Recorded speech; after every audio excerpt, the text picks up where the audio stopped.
Baik, selamat malam kepada Bapak Muhammad Rasya Saputra, SIKOM MIKOM.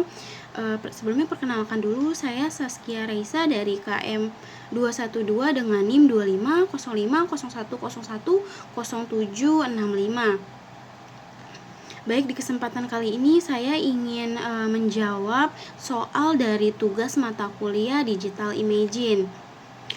Untuk jawaban nomor 1, menurut saya industri periklanan sangat bergantung pada pencitraan digital karena dapat membuat iklan menjadi lebih menarik, kreatif, dan efektif dalam menyampaikan pesan kepada konsumen. Pencitraan digital juga membantu menampilkan produk dengan kualitas visual yang lebih baik sehingga dapat meningkatkan minat dari calon pembeli. Selain itu, teknologi ini memudahkan perusahaan untuk mempromosikan produk melalui berbagai platform digital seperti media sosial maupun website. Oleh karena itu, pencitraan digital menjadi faktor yang penting dalam memperkuat citra merek, menarik perhatian konsumen, dan mendukung perkembangan bisnis di industri periklanan. Lalu untuk jawaban nomor 2, Wendy's mendesain logonya dengan adanya karakter gadis berambut merah yang tersenyum digunakan untuk menciptakan kesan ramah, hangat, maupun kekeluargaan. Karena dalam latar belakangnya sendiri, anak perempuan yang ada dalam logo merupakan putri atau anak kandung dari pendiri Wendy's.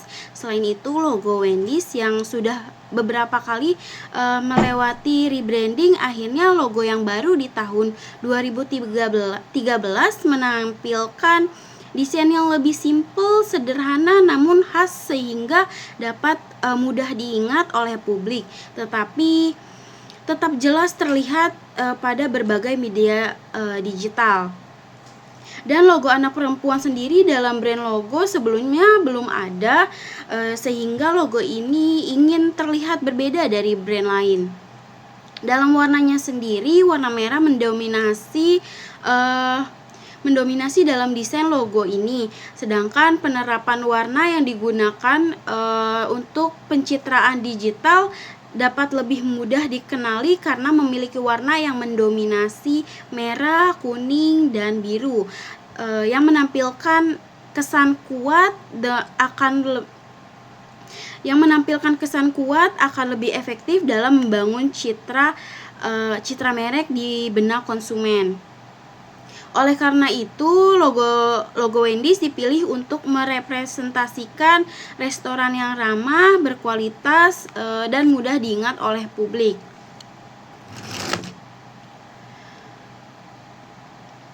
Lalu untuk jawaban nomor 3, menurut saya format yang paling cocok digunakan untuk desain wallpaper Windows terbaru adalah JPEG atau PNG.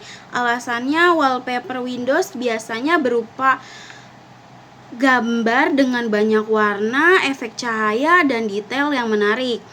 Format JPEG memiliki ukuran yang lebih kecil sehingga tidak membebani penyimpanan komputer, tetapi tetap mampu menampilkan kualitas yang lebih baik. Sementara itu, jika desain membutuhkan kualitas yang lebih tinggi dan warna yang lebih tajam, PNG dapat menjadi pilihan karena tidak mengurangi kualitas gambar saat disimpan.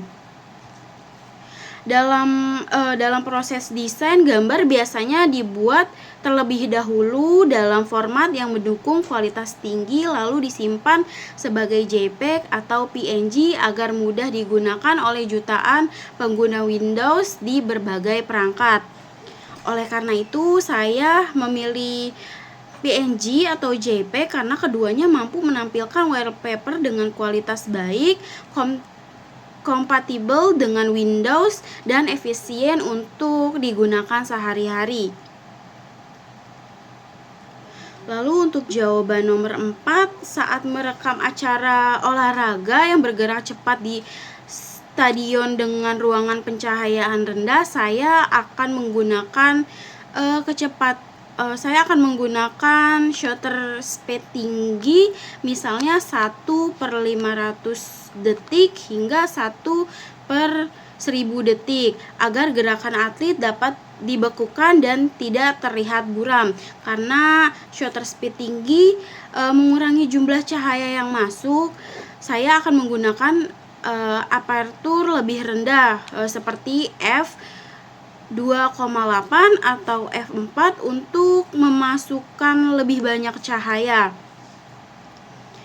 Selain itu saya akan meningkatkan ISO ke 1600 sampai 6400 sesuai kondisi cahaya dan kemampuan kamera agar foto tetap terang. Berdasarkan segitiga exposure, ketiga pengaturan tersebut saling menyeimbangkan. Shutter speed tinggi membekukan gerakan, aperture lebar menambah cahaya, dan ISO yang lebih tinggi membantu menjaga exposure yang cukup meskipun cahaya studio relatif rendah. Dengan kombinasi ini, foto dapat terlihat tajam, terang, dan minim blur akibat gerakan cepat. Lalu yang terakhir, jawaban nomor 5, dalam pencitraan visual, sudut kamera dan lensa bekerja sama untuk membentuk persepsi penonton. Sudut kamera menunjukkan posisi pandang terhadap subjek, sedangkan lensa mengurangi ukuran, jarak, dan perspektif visual. Contohnya low angle dengan lensa wide angle membuat subjek terlihat lebih besar, kuat, dan dominan. Teknik ini sering digunakan dalam iklan atau kampanye untuk membangun citra pemimpin yang berwibawa, berpengaruh di mata publik. Baik, sekian dari jawaban saya untuk tugas digital imaging. Terima kasih kepada Bapak Muhammad Rasya Saputra, SIKOM, MIKOM, sudah meluangkan waktunya. Terima kasih, selamat malam.